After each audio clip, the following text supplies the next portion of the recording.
Here's the starting grid. Hayden Gillum, Herfoss, and Tyler O'Hara. And Gillum's going to take some work today to beat Kyle Wyman, Rispoli, and Rocco Landers. And then we have Lewis, Flinders, and West. Only got 9, Greg, but there are 9 fast bikes. So 9 laps to go in this one. And our pole sitter popped the clutch a little bit, but it doesn't look like it's going to affect his drive down into turn number 1. So here goes Hayden Gillum off into the lead. And just behind him, that fast field that JP was talking about. And it looks like it's going to be the 29 of Tyler O'Hara in the S&S Indian Motorcycles. That's the Indian Challenger behind him. And is Tyler O'Hara going to try to sneak up the inside of the number 1 plate on the Revzilla? Motul, Vance and Hines, Harley Davidson? No. So here goes Hayden up on the meat of the tire, driving out, Jay. And really, what we're going to have to talk about, Greg, is our championship point leaders. They are back there right now in 4th and 5th, I believe, or 4th and 6th. So, you know, we had a build-up at the beginning of our show here about the championship and the points. Hayden Gillum has been the man to beat this week, and O'Hara has taken the fight on the Indian with Rispoli there in 3rd. Then you've got Kyle Wyman in 4th, Rocco Landers, teammate to Hayden Gillum, in 5th. And then the 17, you can see it, our points leader, Troy Herfoss, back there in 6th. Had some struggles yesterday. Troy Herfoss yesterday ended up falling over twice on his Indian Challenger in the same corner, both times on the 3rd lap of each one of those sessions. So not something that we've been accustomed to seeing. And this morning, that team made him more comfortable. He got down to pace a little bit better this morning. So we'll see if Herfoss can move forward. Good news, betting is now available for MotoAmerica fans. Go to nxtbets.com/playma. Visit MotoAmerica.com for more information. Well, this isn't what anybody wanted to see, I can tell you, of the other 8 guys. Hayden Gillum with a clear track in front of him. He's going to be a hard one to beat. The number 1 plate on the Revzilla Motul, Vance and Hines, Harley Davidson. This is one of those tracks that we go to where the mighty horsepower and mighty speed of the factory bikes is diminished, is almost equalized to the privateer bike like the Revzilla Motul, Vance and Hines, Harley Davidson, Jay. And Hayden Gillum right now is showing us his riding prowess. You're saying that, but Tyler O'Hara is definitely keeping him honest. And you can see this battle for 3rd right now between Rispoli, Wyman, and Rocco Landers with Troy Herfoss as well. They've lost contact with those first 2 because Tyler O'Hara has done a nice job of just bridging this gap and not letting Gillum get completely far away. O'Hara only 0.6 back. And how fast is Hayden Gillum? A 134.683. That is a new overall record for Mission King of the Baggers here at Brainerd International. No! And down, is that Kyle? Or that's oh, is that Rispoli? I think it's Rispoli. Sorry, James Rispoli. Looks like he lost the front. He had a different helmet on in qualifying. So Rispoli mad at himself. And he sends his factory Harley Davidson flying through the gravel trap.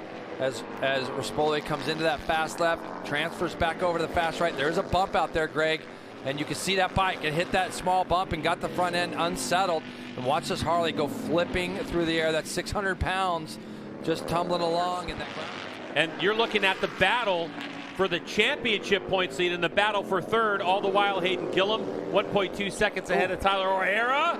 And Kyle looked like he had a notion. Well, that's kind of a test shot. That's one of those that you go under there and you think, okay, if it comes down to the last lap, is this somewhere I might be able to do it? New lap record as well. Hannah?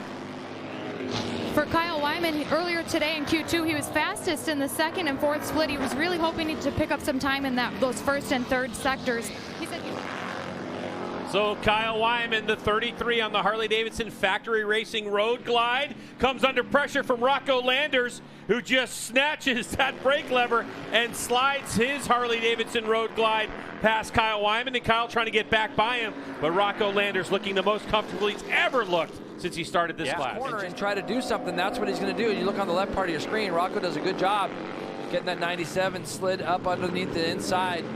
What a job he's doing as he's coming to the white flag, so he's got 1 to go, but this battle for the podium heats up. Troy Herfoss, quite a story this weekend, filling in for Cameron Beaubier in a Tytler Cycles BMW Superbike.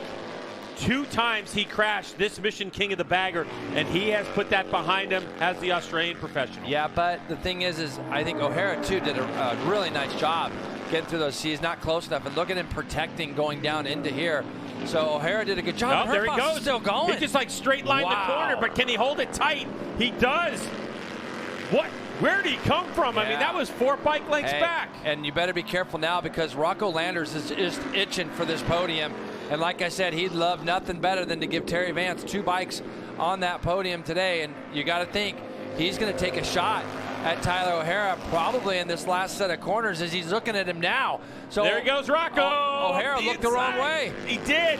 So Rocco, a good move to move himself on the podium. Boy, what about the Revzilla Motul Vance and Hines Harley Davidsons? Can they pull this one off on this final lap and bookend Troy Herfoss, who's going to gain a heap of points on his competitor Kyle Wyman if it ends up this way? And JP, we only have a couple corners to go on this final lap. Yeah, for Kyle Wyman, it would be important also if there's any chance or any way that he can get by O'Hara in this last set of turns as well. But I don't think he's going to be close enough to do it. You can see him back there.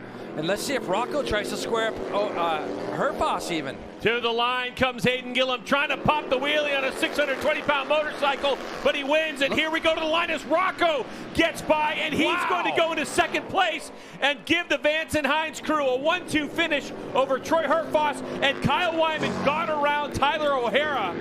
So now the difference in the championship is only 3 points lost. Where it looked All right, let's talk about another race that's happening tomorrow. Mission King of the Baggers will go back out on the racetrack. Hayden Gillum won this one by 4.9 seconds. How do they catch up? I think they got a lot of work to do. And, you know, maybe if Troy gets a better start and Rocco, those two had to come from the back of the pack a little bit toward the end of that group. So Hayden Gillum wins by 4.9 seconds.